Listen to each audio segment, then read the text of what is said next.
우리 김준호 대변인님 생각은 어때요? 이런 상승 모멘텀을 얻기 위해서 김문수 후보가 그럼 이 전향적으로 한동훈 대표가 제안한 저 세 가지 요건을 수용을 해야 되는데 그 수용하는 것도 적당히 막 하는 듯 마는 듯 하는 게 아니라 상당히 구체적으로 해야 되고 그걸 메시지를 낼 수 있을 정도로 해야 되거든요. 그 방식에 대해서 혹시 고민해 보신 게 있으신가요? 바로 액션을 취해야 합니다. 고민할 게 저는 사실 없을 것 같아요. 그러니까 바로 액션을 취해야 되고 행위로 보여줘야 되고요. 네.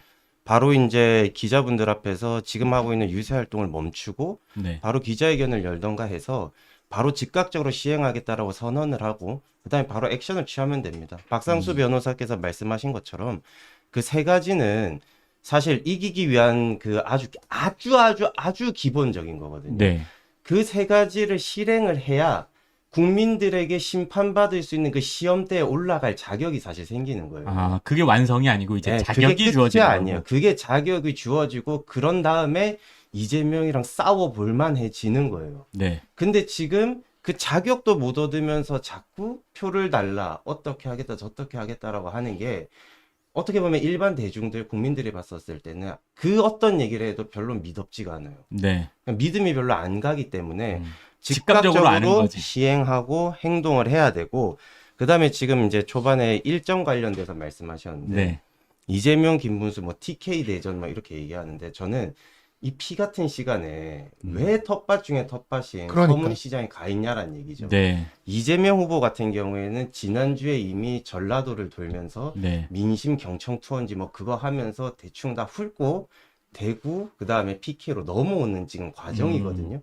그 청계천에서 네. 담보 있고 이상한 짓 한 다음에 그러니까 이 피 같은 시간에 왜 TK에 가가지고 그 유세를 시작을 하냐 이 말이에요, 제 말은. 그렇죠. 그러니까 사실 이런 의미는 좀 있는 것 같아요. 워낙 이제 분위기가 안 좋고 하니까 좋은 기운 한번 받아보고 시작하고 싶어서 간 거일 수도 아, 있어요. 여기서 버프 한번 받아보자.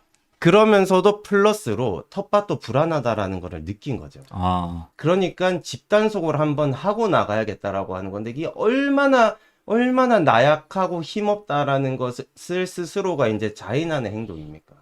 지금 이거를 대구에서 벌써 일정은 1박 2일이나 하고 있거든요. 예. 그러면서 이제 울산으로 내려간다고 하는 건데 지금 그만큼 상황이 안 좋고 힘들다. 그리고 이제 박상수 변호사께서 김용태 비대위원장 말씀하셨는데 네. 저는 김문수 후보가 김용태 비대위원장을 지목한 이유가 있을 거라고 저는 확신하거든요. 놀랄만한 변화가 있을 거라고 했는데 굳이 35세 최연소 국회의원을 왜 비대위원장으로 지목을 했냐? 저는 진짜 놀랄만한 변화를 할 수 있을 거라고 믿기 때문에 그 사람을 지목했다라고 그 선의를 믿어요. 예. 그러니까 김용태 비대위원장도 그런 합의를 하고 만약에 그 직을 수락했다라면은 지금 보이고 있는 그 신 작가님께서 말씀하셨던 것처럼 애매한 그 행동, 발언들. 그러니까 애매한 중간자적인 입장, 그리고 어설픈 중진 어르신 정치인의 모습. 네. 요리조리 피해가면서 사과는 하는 그런 모습들. 저는 그런 모습들 지양해야 된다고 생각합니다. 사실 그 김용태 비대위원장 같은 경우에는 사직생의 마음으로 35세가 가지고 있는 그 패기와 결기 이런 거 있지 않습니까? 네, 그렇죠. 그러니까 기대하는 그 부분들이 다 있어요. 네. 그러니까 그거를 본인이 보여줘야 된다고 저는 생각해요. 네. 그러니까 아까 그 박지원 그 민주당 비대위원장 얘기했었는데 대통령 취임식 날 가장 높은 연단에 앉고 싶어서 비대위원장 하는 거 아니지 않습니까? 네. 이 당 살리고 대선 이기고 싶어서 그 직을 수락한 거잖아요.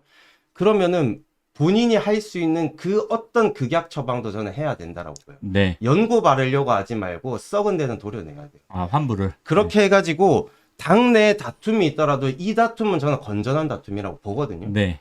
그러니까 쉽게 말해서 이게 진짜 저는 혁신이고 개혁이라고 생각해요. 네. 그거를 김용태 비대위원장이 해야 비대위원장직을 이틀 3일하고 관두는 한이 있더라도 김용태도 정치적 자산이 엄청나게 남는 거고 우리 당도 살릴 수 있는 그 마지막 기회를 가지는 거예요. 그러니까 저는 진짜로 알량한 비대위원장직 자리에 목숨 걸지 말고 보여줄 수 있는 모든 것을 미친 척하고 정치 생명을 걸었다는 생각하고 해야 김용태라는 정치인이 불사신처럼 계속 정치를 할 수 있다라고 저는 확신합니다.